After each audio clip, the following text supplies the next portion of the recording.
Hey guys and gals, it's me again, Barry with Barry's 8-Track and Classic Car Radio Repair. And today's demonstration is going to be on a unit out of a 78 Chevy Corvette. This comes from Brent in Huntington Beach, California. And one thing I'll point out about this unit is if it's one of these newer Delco units and it has this type of connector in the rear, the recessed connector that has in your car, you'll have these connectors blue, white, and black, and they all plug into here. Each of them will only go in one way, so there's no danger of messing anything up. But the point that I'm making is that if your radio has this type of connector, then your car is already set up with a fully isolated speaker system. You don't have to run any new speaker wiring to get that massive increase in output power from the FM conversion. With most other cars, you have to run dedicated wires to each speaker so that there's no common grounds in the speaker system. But this car is already set up with that type of speaker system, so all you have to do is buy more powerful speakers and replace them. You don't have to run any new speaker wiring because your car is already wired for that. So let's go ahead and turn this puppy on, make sure everything works before we send her back. Okay.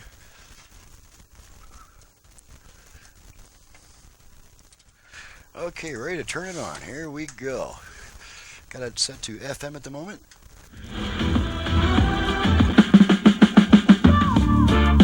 Okay, when the first thing, make sure all the presets can be set to stations. I've got them all set to stations in my area. 3,000 spirits and didn't quite match. There's Beyonce. I'll see. And with a Warren tuner, Vancouver. you sometimes have to do it a couple times until it breaks. Empire Caterpillar provide. Hey, on a tails parts. Okay, there we go. Northern Arizona plays more. So there's all of our presets. Let's go ahead and tune it all the way down the dial. Make sure we pick up a decent number of FM stations.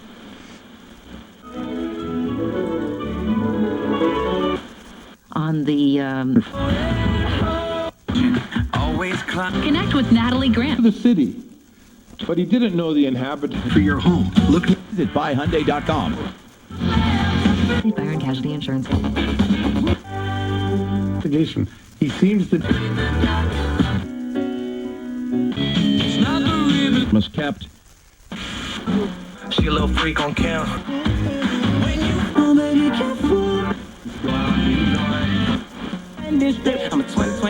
To continue their emergency. Rayshard Brooks was being.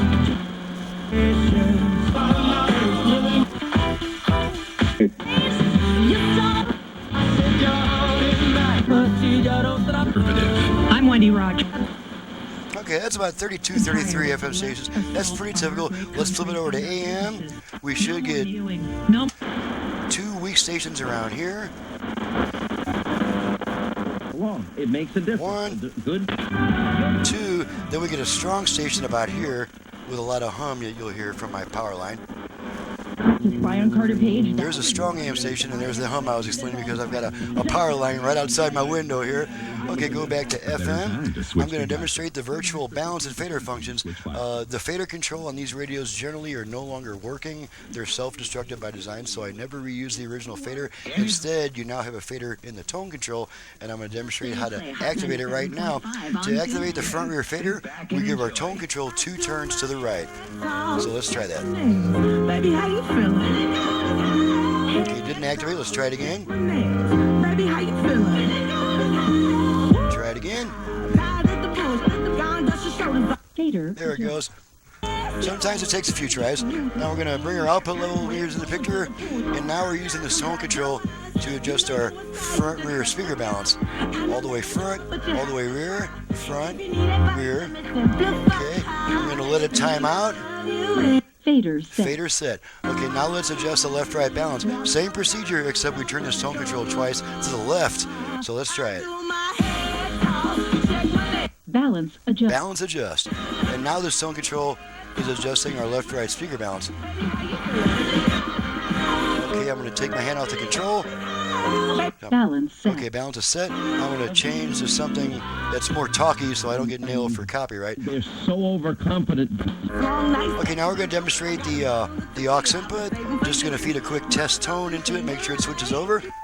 Aux left, aux right, or which I may have had the sides mixed up, but you know what I mean. So now there is a 20-second delay before the radio comes back after using the aux input. That's due to a Vox circuit that holds onto that input longer than it really needs to, just to make sure it's not switching back and forth between every song, you know, from your MP3 player and stuff like that. So the radio should come back in a few more seconds. There's our radio back.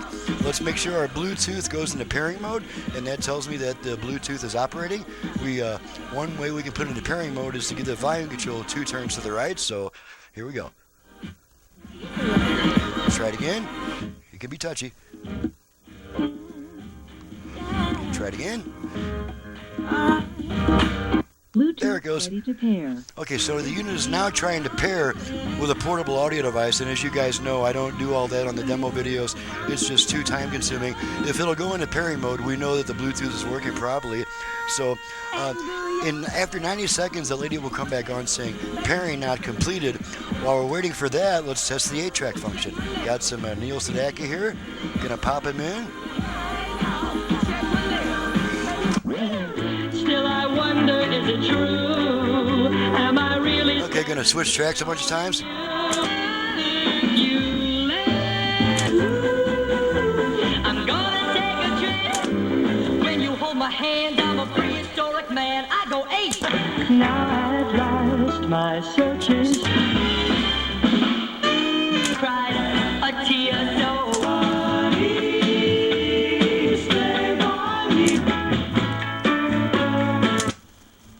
Blank space there between songs. We'll move on to the next track. got a one-way ticket. Okay, we'll lightly press our eject button. Tape comes out, radio comes back right away. That concludes the test. Everything's found to be working. The only thing that hasn't been proven is the dial light. And you can just barely see that. You can see it right here. See that hole right there lighting up in response to my command. So that concludes the test. Everything's working properly. She's ready to go back.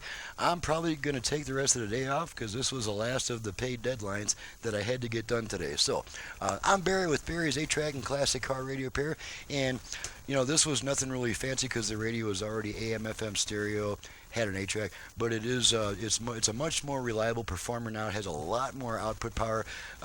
This radio went from about 10 watts to about 50 or 60 watts, and you'll definitely notice the difference when you play this thing through through upgraded speakers. So that's it, folks. I'm Barry with Barry's 8-track and classic car radio pair. My number, should you need to reach me for service and repair work only, not to look for belts or parts. That's not what I do.